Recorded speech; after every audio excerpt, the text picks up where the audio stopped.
Do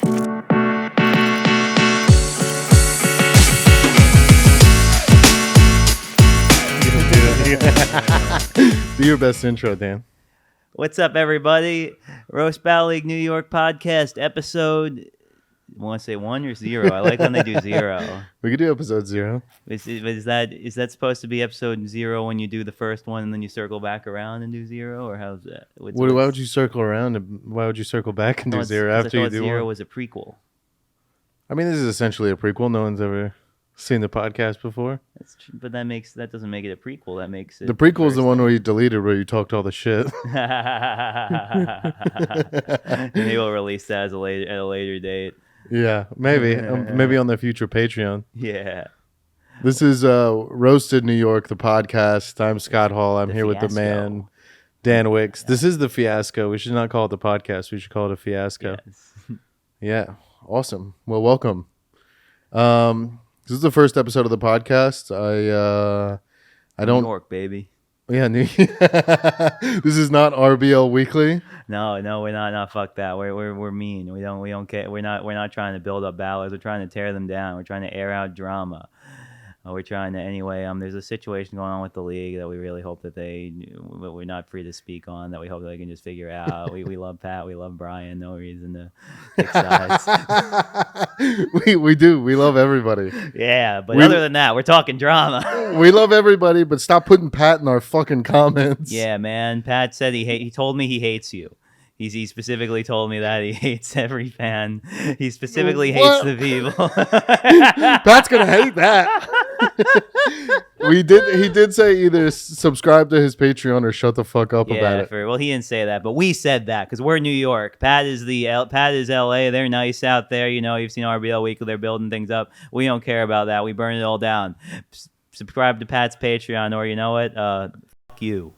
I like mascot Dan. I like riled up Dan.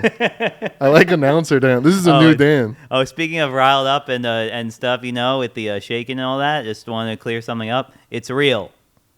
Do people not think it's real? I think people have come around for the most part, but people used to suggest I was faking it. Even like there was an season 1 episode of RBL Weekly where Sarah Keller was trying to say like, I don't know, I was hanging out with him in the green room. He wasn't really shaking that much. What, dude? Yeah. When I first met you, I think it was like we started coming here for like mics before I owned it. And I remember going to the taco truck with you one time, and I could not figure out how to like talk to you. It was fun. It was fine. I mean, now you're like one of my best friends, but like you, it was just you're so matter of fact about everything. And I was trying to gauge like what you were. I always knew it was like a physical, like a medical thing. I didn't ever think you were like on drugs or anything like that. But I was very confused at first. Also, you for being mad that people think that you're faking it. You did the exact same thing to that guy from Chicago the last time we hosted RBL. Yeah, that's true. I did do that, and I do it again. The dude with the overalls. You were like, I don't like his shtick. I don't like any of it. Did you figure out if it's real or not? I think it's real. All of his clips are like all that, but you know, who knows? Fucking, there are other guys who go on stage like a certain Kill Tony regulars who are doing Timmy No Breaks. Oh, why don't you just do dice? Like that's how far people are gone from like actual. Like the history of comedy is that a guy's just doing dice and everyone's like, yo, this is amazing. It's like, how long till someone's smashing a watermelon again? Shout out Timmy. Timmy's a friend of the pod. Is he a friend of the pod? Do you know he's him? A friend of me. I met him. He's been super cool. Is that real? No, that's real. I met Timmy. No, I mean, is his fucking accent real? No, he's doing a character. Of course. No, for real. That character came about. I mean, he already had the character, but he did roast battle, and he was gonna roast as himself, but the guy he battled said that he wrote a bunch of Timmy No Breaks jokes. So I was like, all right, I guess I'll do Timmy No Breaks. And then like since then, it's kind of. I mean, I guess it's smart if you want to do a character. I guess people do characters. Los Digits is a character. Oh, I was there. He was roasting some other guy. He roasted some. It was character. He was up against some fat guy. The fat guy. Pork Chop. Part of the bit.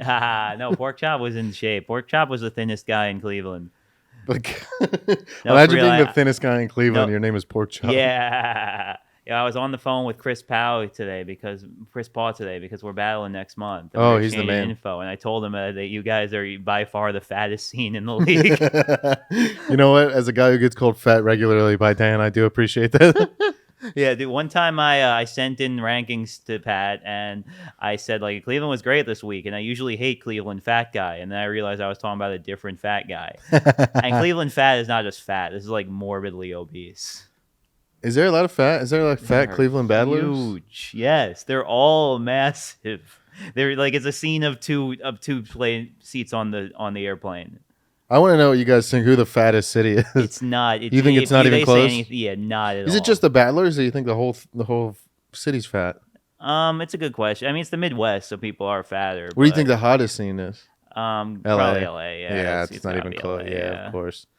Stupid. They don't have jokes, so they got to be hot. Yeah. Although the champion or the second, what is it? Nate's not exactly a runway model. Hilarious though, very funny. Yeah, and also a cool dude. He was actually very, very chill. Yeah, I like Nate a lot. Not that I was surprised or anything like that. Yeah, well, he's got to be. You got to be cool when you look like that. When you look extremely threatening. Yeah. Imagine meeting Nate in a dark alley, and he just makes like a pun about you. It's like, this guy's gonna rob me. Instead of he called me what Selma Hayek. It was a joke we heard last night, 2 nights ago. He makes this face and he robs you, and he calls you the mean mug. You're a mean mug, huh? I can't do a Nate yet. I'll develop a Nate. That's my goal. Yeah. I think I could do a Nate impression eventually. Yeah. I'd have to hear him. All right, Cleveland's fat, LA's skinny. I'm not faking it. Dan's not faking it. The guy in Chicago still remains to be seen. Nick, right? Yeah, that was the comments on the first time we did RBL Weekly. Was some people were saying like, I thought it was great, although it was bizarre seeing Dan so still. You are pretty still at the moment. Yeah. What makes you like wig out? Obviously, when you're anxious or excited. Yeah, that's mostly it. Yeah, that's why like sometimes Eric will try to tell me like I think you're playing it up because you don't do that in your stand up. Like the thing is, I do sometimes do in my stand up. I do try to like make myself do it because I need consistency. But in the roast battles, it's just like so tense and like. But the idea that you're not playing it up a little bit is retarded. Well, I mean, you are for sure playing it up. I have to play it in some direction. You did like the Macarena the last battle.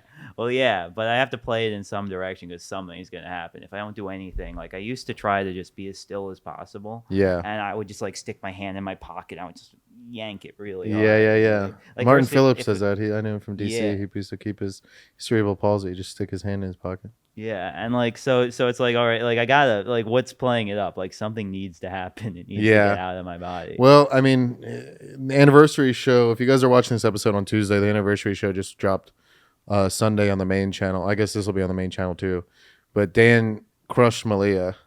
It was actually a great fight. By the end, it was. In the beginning, I was getting smoked, but then the tide turned. That was one of the best battles I've seen because it started, and I was like, "Oh, Malia's got this." I was like, damn, Dan's getting murked. Which is the case. At New York Comedy Club, there is a thing of just like the audience there does not like the man-girl dynamic. Yeah. I think it's like tourists. I think they just want it to be nice. And also Dan's creepy looking. Yeah. And Malia's so sweet looking. I mean, that is part of it. That's why Big T didn't help himself with his jokes. Yeah, New York Comedy Club's audience, they don't necessarily it's probably out of all the shows in New York the least these are roast battle fans that are coming out. So they're really not used to it, and it's that sort of thing. Like especially there's a lot of women in the crowd, it can get very hard to be mean to a woman, and especially the battle immediately before me was, as Scott was saying, Big T Charity, and Big T ate it. Yeah, go watch that if you haven't watched it. Big T, well, he sexualized Charity in a way that's like, she's just not that. Yeah, she's like a sweet little girl. Not the angle I would have taken. I mean, it was just pussy this, pussy that. All her exes were trans. They got pussies. It was crazy. I saw him yesterday. We shot a sketch, and I saw him yesterday, and he was legit mad. He got into it with Mike Lawrence. They got into like not a fight, but they were going back and forth, and Mike let him have it. I don't know why you'd pick a verbal fight with Mike Lawrence. Yeah. Seems like the last person you want to have a roast off with. But he started talking shit to Mike, and I was like, oh, well, he's doing his thing. He just directed it at the judge instead of the audience like he normally does. And then when I talked to him yesterday, he was pissed. Yeah. He was pissed. He said he got in Mike's face. he said after the show, he was like, after the show, he's sitting there with his little fucking mini Diet Coke. And I went over to him and I just like put my hand on his shoulder and go, hey, when we were out there, it was just jokes, right? And he goes, I know what the fuck I was doing. I was like, you got in his face, dude? He goes, yeah, fuck that guy. I mean, I'm being hyperbolic a little bit, but he was like, it did irritate him. I believe it. I felt one time I was judging one of Big T's battles, it felt like that we got a little into it almost, but we've both gone way over the top in both directions, apologizing to each other since. Yeah. I got put into a weird position where basically Big T was battling this guy Clay, who was so bad. He was horrible. Poor Clay. But then at the end of round 2, I was like so ready to be like, Big T won this. We're gonna end this battle because Big T did bad too, but not as bad. Like Big T's jokes were like he really worked on them. They just didn't hit. Whereas Clay was just bad. But then the other 2 people voted for Clay, and I was all like ready to just like pop off on Clay, but then I like couldn't because I had to pretend that Clay won that round. So I had to be like, so I kind of went in on Tommy a little too hard, and then he kind of chirped back at me, and it became a little bit of a thing. Do you remember what you guys said? I can't remember. I said, I wish I could. Yeah, I wish I could remember. Because he gets mad if you say he does not like his jokes being discounted. Yeah, I did that. I was saying like, what were you thinking? This guy doesn't look like that. And it just became a whole thing. But he gets mad about that because, but it's crazy because to me, T is one of a kind and one of the big part. He does have great punchlines. When he battled Michael Agumbiade, he had. I mean, it was a super racist jokes, which we love here. Yeah, they do work here, but he kind of just he really went pedal to the metal too fast. He didn't really ease into it, but he had a couple bangers, and everyone was laughing at and everyone was laughing at him, like kind of justifying it after when he gets all riled up after every joke, and it kind of overshadowed his punchlines. And I think that he gets really upset when that happens because people think he's just all personality, and it's like, no, dude, you should really embrace how you're.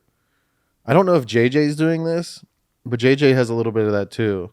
Where his punchlines are one thing, but then like after someone gets him, his reaction to getting roasted is like one of the funniest I've ever seen. He's always like, "Oh yeah, well yeah, you would think that." Or like, it's like just small stuff like that. It's the character he's building, and it's like that's just as beneficial as being like a sharp writer, like who you are on stage. Yeah, just being because he's just entertaining the crowd, which is also ultimately the goal. Yeah, Also, and Big T does that, but I think he just got in his. I think he just wanted to win so bad. Yeah, that it like irritated him. Yeah, one last thing on the Mike Lawrence thing. This isn't the only Big T isn't the only battler who's complained to me specifically about getting grilled by Mike Lawrence from the judges table. Who?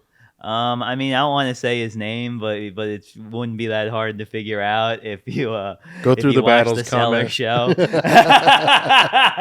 Who was it? Who amongst these battlers seems like they're prone to complaining?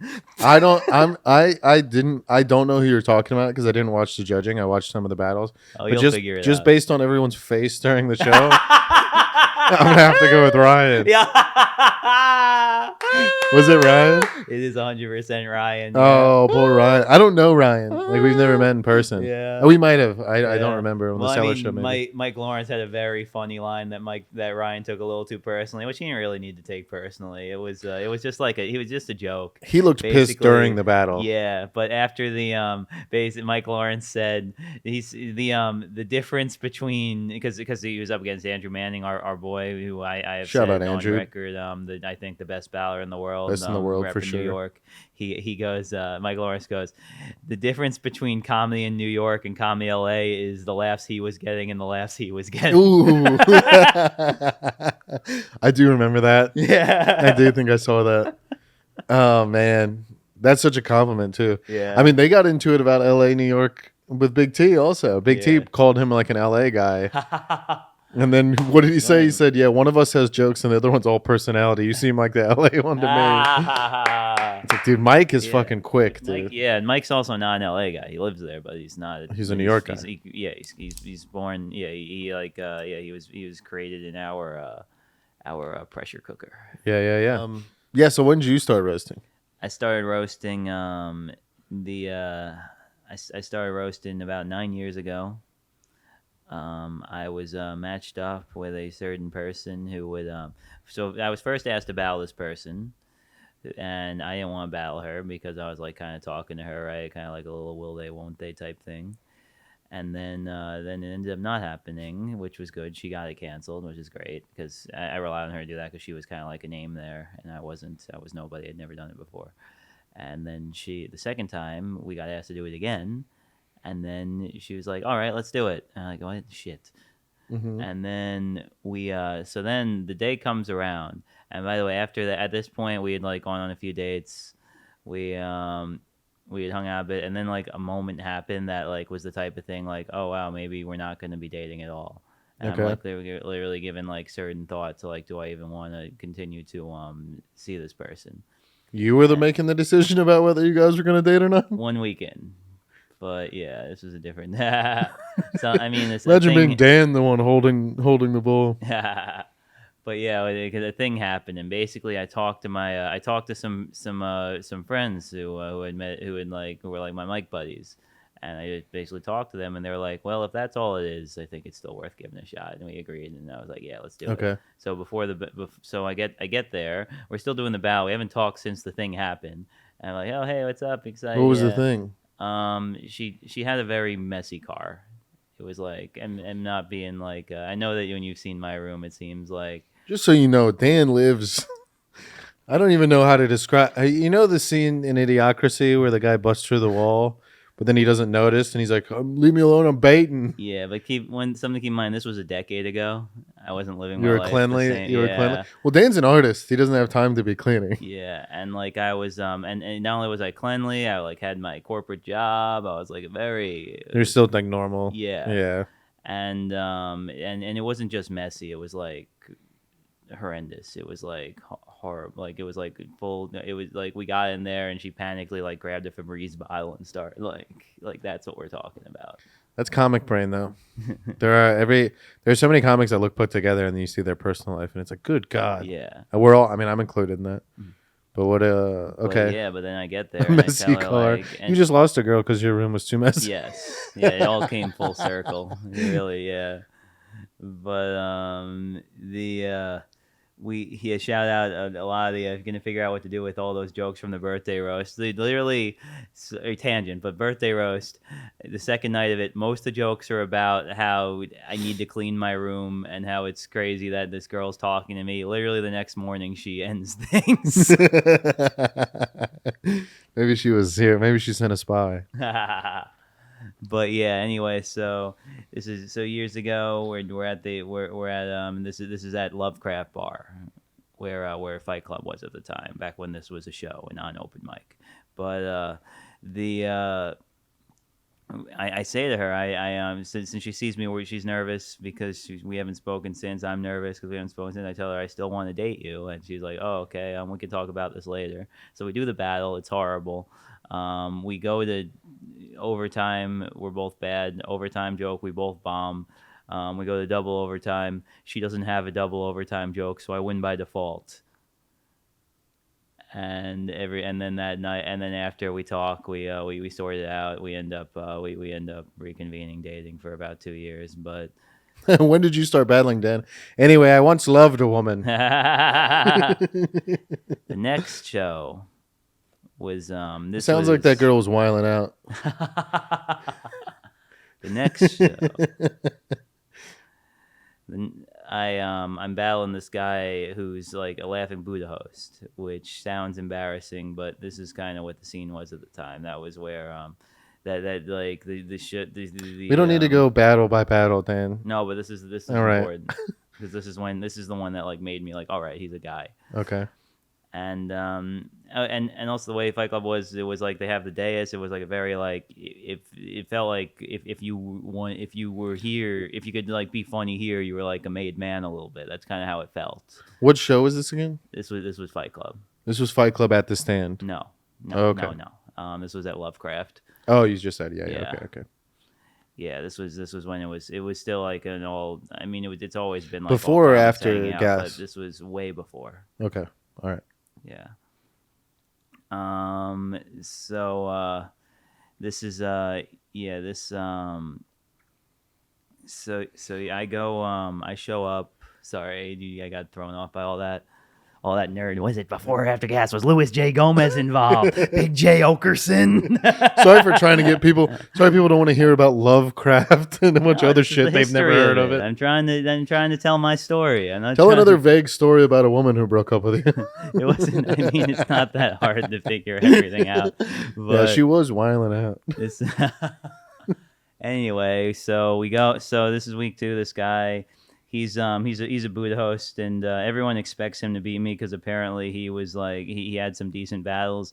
In retrospect, this guy was horrible. He was like he really sucked, and it really shows just how easy it was to get a laugh in this room. But he goes up, he does his 3 jokes, and my first joke was literally, I was nervous about this battle until I realized that Laughing Buddha doesn't teach a class on roasting. And the nice. No! Yeah. And he was like, wow, he said after how great it was because nobody had ever hit him on that angle before about like just being like a Buddha host and how embarrassing that is. And I just had some jokes like that. He bombed his whole round 2, and the way they would do it was 3 jokes in a row, and then I just won one immediately. You know, when you have a joke where it's just you win, I just go, Tom is part Irish and part tomato. That's all he said. Yeah, and he just had like a very red face. The guy even redder. So he just looks. Yeah. He does look half Irish and half tomato. Yeah. Nice, and dude. the place went, and at that, and everybody walking out, they're like, "Yo, great job, man, great job!" Like, and it felt really good too because, like, to put everything together with the week before, everyone was mad at me that I won because it was a tournament, and then I advanced, and everyone wanted her to advance because she's like a name there, and that's true. She had only had good battles at that point, and then she just had the bad battle against me, and now this guy who sucked is advancing in the tournament, so that sucks. But then but now it's like, all right, maybe there's something here after all. Yeah. Then And how long were you doing comedy before you started roasting? Like 3 months. Okay. Yeah. Then week 3, I lost a very close battle against this girl, Catherine Zini. We then redid it at the New York Comedy Club where I ate a dick. Very bad. My jokes were not the type of stuff that like a real audience wanted to hear, and it took me a while to learn like that, to bridge that gap. Like probably about like 6 months at least. To bridge the gap, you mean? Because it is hard to figure out what works in a room that's mostly comics and what works for audience members. Yeah. I mean, we saw that fucking 2 nights ago. Yeah. Right? Was it 2 nights ago was the show or last? 2 nights ago, yeah. Yeah. At Flophouse. Yeah. There was a battle that was like, they were having fun. No, that would have I know, anywhere. That was bad. Yeah, that would have bombed anywhere for sure. But like even like but in Brooklyn, like around their friends, that would have been like, oh, cute, this is like fun. No, that was we would have laughed because she's attractive. That's what that was. But I like how you said she instead of they. We're leaving it in. But I'm not taking it out. No, we are 100% leaving that in. But I like my Laughing Buddha joke that I said earlier, that wouldn't have worked at New York Comedy Club. Like I wouldn't have tried that, but I had certain jokes that just weren't working. I would try them on like my open mic friends, and they'd be like, "That's hilarious," and I bring it there, and I bombed. Were there more tournaments back then? Yeah, there was a tournament like every 4 months or something. For a belt or for what? Yeah, for a belt, for the Fight Club belt. Yeah. Okay, and that's just Fight Club, or they all? That was then there was. Because there was Fight Club New York. The annual New York tournament didn't start until after right? After New York. After Roast Masters folded. James and we're skipping a lot here, but yeah, James. So James runs the show at New York Comedy Club, right? And now I know James has his rep. We all know. We all have our feelings about him. But I just want to communicate that at the time he was doing a good job running the show. He was ambitious. He really was trying to build something cool, and he got a belt, and he started a tournament there. He needs a belt now, really. But yeah, he started the tourney, and they because he was he saw an opening when Roast Masters folded, and to try to make New York Comedy Club the thing. How long was it before you started roasting to the end of Roast Masters? Because when you started roasting, New York didn't exist? A year and a half to 2 years. But New York didn't exist until Roast Masters broke up? No, that's not true. New York Comedy Club, the show existed.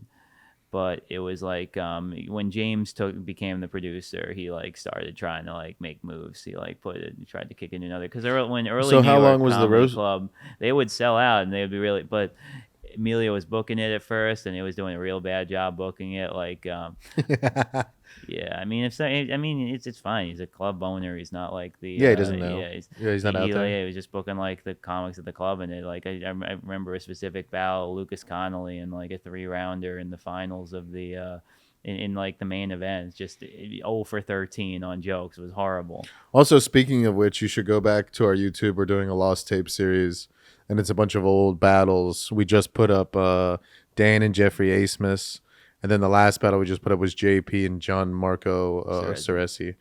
Yeah, So one of check my those favorite out. We're going to be battles, yeah. uploading old battles that aren't up anywhere else. Yeah. So just classic Big New York problem with battles the from comics you industry probably is, know. Sometimes it does work, and funny comics do get things, which is bad because then they roast less. Well, roasting, that's another thing I was going to ask. Like, where was roasting when you started? Was it like, where was it as far as Comedy Central goes? Where was it as far as LA goes? When I Like, started, it was. was in it a thing, or between- was it like a thing people just still made fun of? When it was, well, the TV show was still on the air, so people weren't making fun of it. So it had some I legitimacy. mean, but there was still like the stigma of like, you roast because you're not good at stand up. Yeah. But the Roast Masters was a big show when I had started. New York Comedy Club was, even though they hadn't figured out the online thing, it still had a big aura to it because it was a sold out show every other week, and and the crowd was nuts. It was like a really incredible show. Yeah. And once in a while we still do get that, like the show last week was nuts, and it was like a little bit of like, even, I mean, it was fine. It was a little bit of a window into what it used to be like. The anniversary show? Yeah. But it was packed, but that crowd wasn't like I would honestly, it. yeah, I would honestly say, and it wasn't as big of a like- show, but our last Flophouse show, Yeah. not this week, but the one before, Yeah, but and also some Grove shows. Like they're Yeah. again not what it used to be for sure. But you saw we put up my Jeffrey battle. That used to be like, that energy in that room used to be like a regular thing. Yeah, yeah. But I wonder. I guess more people were just familiar with it because it was on mainstream TV. Well, they also marketed it much better. The show was like much more organized. There was a lot that was different. Just people knowing what they're in for when they come to a roast battle makes all the difference in the world, though. Yeah. Because they can be tight. Yeah. When someone's saying retard or saying the most racist stuff you've ever heard, Yeah. funny, but like, because New York's pretty brutal comparatively to other cities. Yeah, It's but not also like like the organization is like why people stopped coming. You know, people were just. What like, do you mean? Like they were like, it was just a poorly organized show. People come, they don't have a good time, or like Yeah, of the course. show even gets canceled, which is a thing that would have been unheard of back in the day. yeah. This stuff doesn't help. What do you think the main reason? So you start battling. A couple years later, Roast Masters kind of falls apart because they didn't take anyone, or they didn't. Well, what Lewis was? ended the show because he was upset that they didn't take any New York battlers for the TV show, which For was a season principled- three, for season or- 3, yeah. Yeah. Which was a principled stand, and shout out Lewis. But And someone did make the point that Lewis, we appreciate you. Definitely your heart's in the right place. But this is a great platform for a lot of comics. Seems like you're correct. Yeah. So that's why he brought Fight Club under the gas umbrella. Do you think that was like kind of the decline again, or was there a decline like in the roast scene? Yeah, that was 100%. And I huge just decline. and I just know like because when I first started roasting here, before Pat started the league, Pat and Brian started the league, and all the shit when I started roasting it did have that stigma, almost like well, that hurt. I mean, that really hurt the online. It decimated the online project because the New York couldn't really figure it out. Like we had like great Those videos battles were going up, massive. but they would go like but the New York battles would cap out like 10 to 15K, maybe 20K. Like they weren't doing Roast Masters numbers. yeah, Roast Masters Yeah. million, Which 100,000 because these battles were very good, but they just didn't have the production stuff figured out. Unfortunately, also more competition overall, Yeah, well, not for roast battle. just on the internet. Yeah, and then for sure that, and then unfortunately Fight Club had nothing figured out, so everything just tanked. Tech wise, yeah. And also they were marketing to an audience that was used to Roast Masters, and when they got what they weren't expecting, they got very upset. Yeah, it just wasn't, if you take if yeah. That's what I mean though, like with Lewis, like he had a cast of the best comedians in the world. I mean, those old battles are being judged by like Young List, Norman, fucking Rich Voss, Ari, Big J, like legends. Yeah. You know, Bonnie McFarlane, Janine Garofalo, like they're just literally New York legends, like in and out of roast battling. Not so much in roast battling, to be honest, outside of Roastmasters, Yeah. but definitely New York legends. That's something that I do kind of pine for. I mean, we're working back up for sure. You're going to see a lot more judges on this podcast and just in general in our show, but that is something I would love, because those guys also, there was something about the camaraderie they had, that Roastmasters had, like the dais, like they would all shit on each other, and like the host like knew what was going on. Josh does a great job doing that. One specific one that I remember where this one guy who would do Roastmasters all the time always bomb. There was one specific time where they got the whole room, like all the judges did like an in joke where they were like rooting for him sarcastically and got the whole room to do it. Yeah, I'm talking like Big J and guys that were doing this. Yeah, That's so. Yeah, but that is the best part of comedy. You know? yeah. And I said this on the one we recorded before, but there is something to be said when you see that type of camaraderie. Like, you really feel like you're one of them. You feel like you see behind the curtain a little bit. You're like, wow, this is a bit they're doing for no one but themselves. Like, online's going to appreciate it, but they don't know why it's so funny. And there's a little bit of that I think we're getting a little bit back. We're getting back towards on our end. Okay. So I guess what you do, yeah, talk about what happened. I guess we can talk about the decline, or like what happened. Was it the TV show? Them not like that was good. Them like not renewing the TV show, did that create like a big dip, or was it that in combination with Roastmasters? I mean, yeah, it was the end of Roastmasters, and then it was like, and it was well. Also, what you're talking about is just for the online stuff, because locally it was still popping. Well, I guess no, that's more really what I'm worried about is locally, and like where you kind of fit into the New York that. Comedy Club show was still awesome. It was Okay. like, it was like these were like these shows ripped for a while, and probably all the way up until the pandemic. When it came back a bit, I think a problem they had too was James just had more going on in his life, where he started like touring, and You just focused on more on stand up and less yeah. on the show. Yeah, so he kind of like let the product decline a bit, Mm. and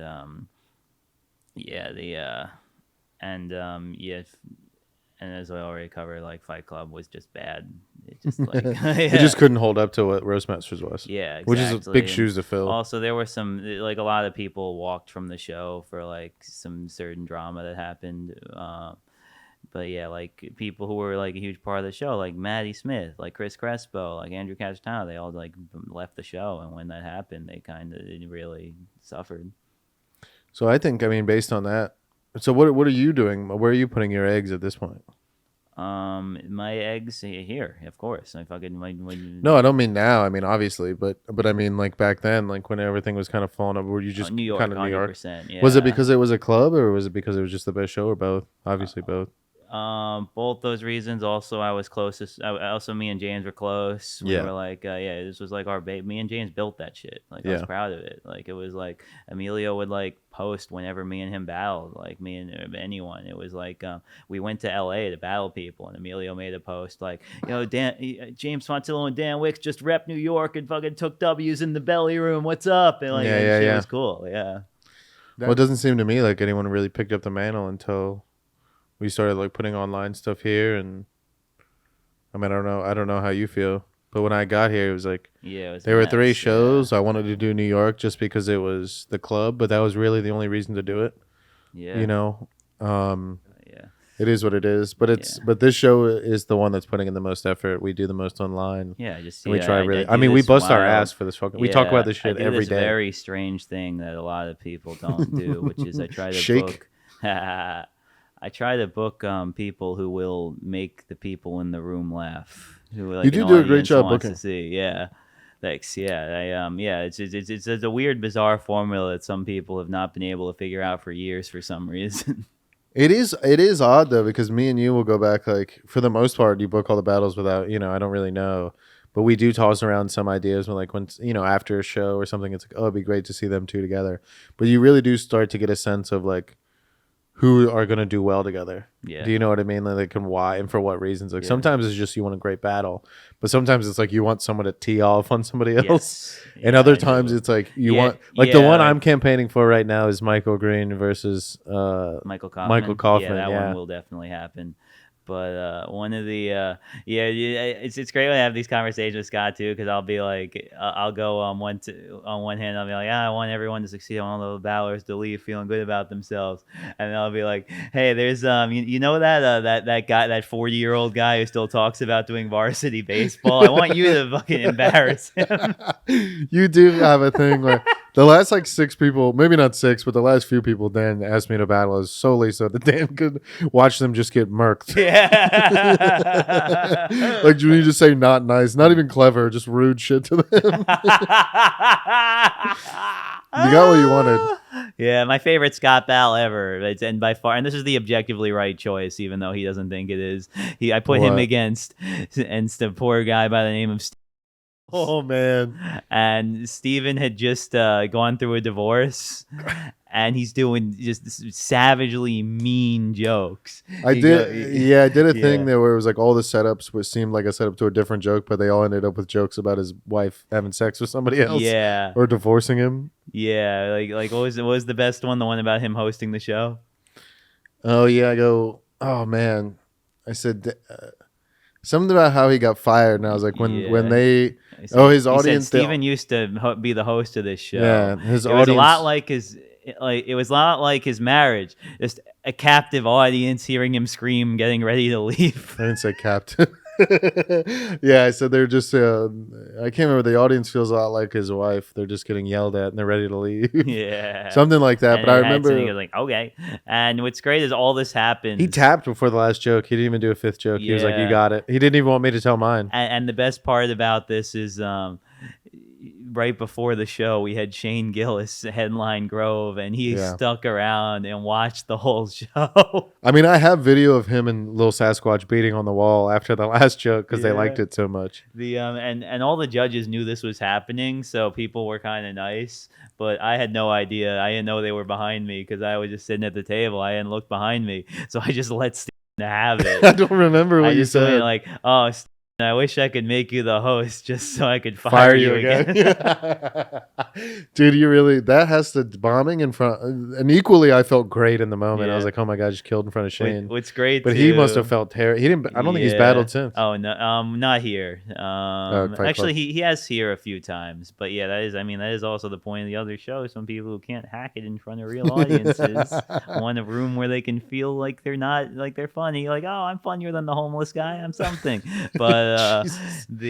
but anyway, a few days later, he's telling us he's really going through it at this point about how his how his ex-wife sang at Dave Chappelle's birthday party, which is a real thing that happened, just like brutal. But I told him, like, hey man, it could be worse. I mean, you're doing stuff too. You just performed in front of a famous comedian. Oh man, you're such a dick. You really are.